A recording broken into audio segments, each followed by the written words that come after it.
আমাৰ সকলোৰে জনপ্ৰিয় আৰু অতিকে মৰমৰ জুবিনদাৰ মৃতদেহৰ পোষ্টমৰ্টেম কমপ্লিট হৈ গ'ল।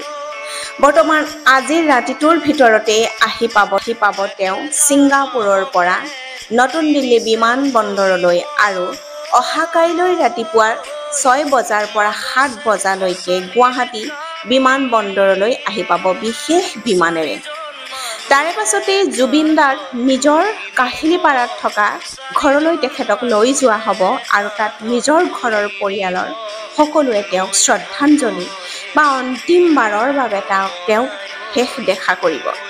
তাৰ পিছতে পুনৰ সৰুসজাই ষ্টেডিয়ামলৈ লৈ অনা হ'ব, য'ত সকলো অসমবাসীয়ে তেওঁক শ্ৰদ্ধাঞ্জলি অৰ্পণ দিব পাৰিব। নমস্কাৰ প্ৰিয় দৰ্শক, মোৰ প্ৰেৰণা মটিভেশ্যন ইউটিউব চেনেললৈ মই সকলোকে আপোনালোকক স্বাগতম জনাইছোঁ।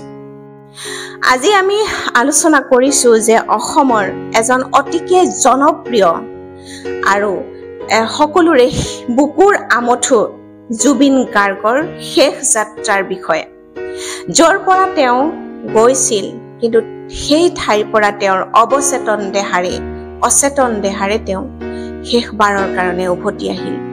কিছুদিনৰ আগতে জুবিন গাৰ্গ ছিংগাপুৰলৈ গৈছিল নৰ্থ ইষ্ট ফেষ্টিভেলৰ কাৰণে।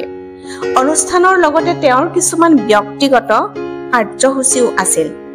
তেওঁলোকৰ টীম ছিংগাপুৰত উপস্থিত হোৱাৰ পাছতেই আনন্দৰ মাজেৰেই কিছুমান দুৰ্ঘটনাজনক পৰিস্থিতিৰ সৃষ্টি হ'ল।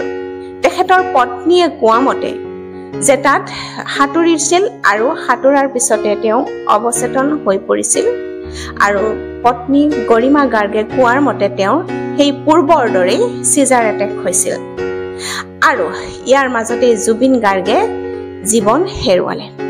ছিংগাপুৰৰ সমুদ্ৰত অৱস্থিত এটা প্ৰাকৃতিক সৌন্দৰ্যৰে ভৰা দ্বীপৰ নাম হৈছে চেণ্ট জনছ আইলেণ্ড। ই ছিংগাপুৰৰ মেইন লেণ্ডৰ পৰা প্ৰায় 6.5 কিলোমিটাৰ মান দূৰত্বত অৱস্থিত। দ্বীপটো সমুদ্ৰৰ নীলা পানী, বালিৰে ভৰা আৰু ঘন জংঘলেৰে পৰিপূৰ্ণ এটি খুব সুন্দৰ দ্বীপ। সেই ঠাইত ভ্ৰমণকাৰীসকলে পিকনিক, কেম্পিং, ছুইমিং আৰু স্কুবা ডাইভিঙৰ আনন্দ উপভোগ কৰিব পাৰে। ছিংগাপুৰৰ মেৰিনা চাউথ পিয়েৰ পৰা ফেৰীৰে প্ৰায় 20 মিনিটত এই দ্বীপত গৈ পাব পাৰি আৰু ইয়াৰ ওচৰতে লেজেনাছ আইলেণ্ড আৰু কুচু আইলেণ্ড নামৰ দুটা জনপ্ৰিয় দ্বীপো আছে। অসমবাসীৰ প্ৰিয় গায়ক, যাৰ গানত পুৰণি প্ৰজন্মৰ পৰা নতুন প্ৰজন্মৰ সকলোৰে হৃদয়ৰ স্পন্দন আছিল আৰু আজিৰ দিনত তেওঁ আমাৰ মাজত নাই, কিন্তু তেওঁৰ কণ্ঠ, তেওঁৰ সৃষ্টি আৰু তেওঁৰ সংগীত জীৱনভৰ আমাৰ বুকুত জীয়াই থাকিব। শেষত এটাই কওঁ যে জুবিনদা য'তে আছে শান্তিত থাকক আৰু তেওঁ আমাক যিখিনি অৱদান দি গ'ল আমি জীৱনভৰ বুকুত লৈ জীয়াই থাকিম।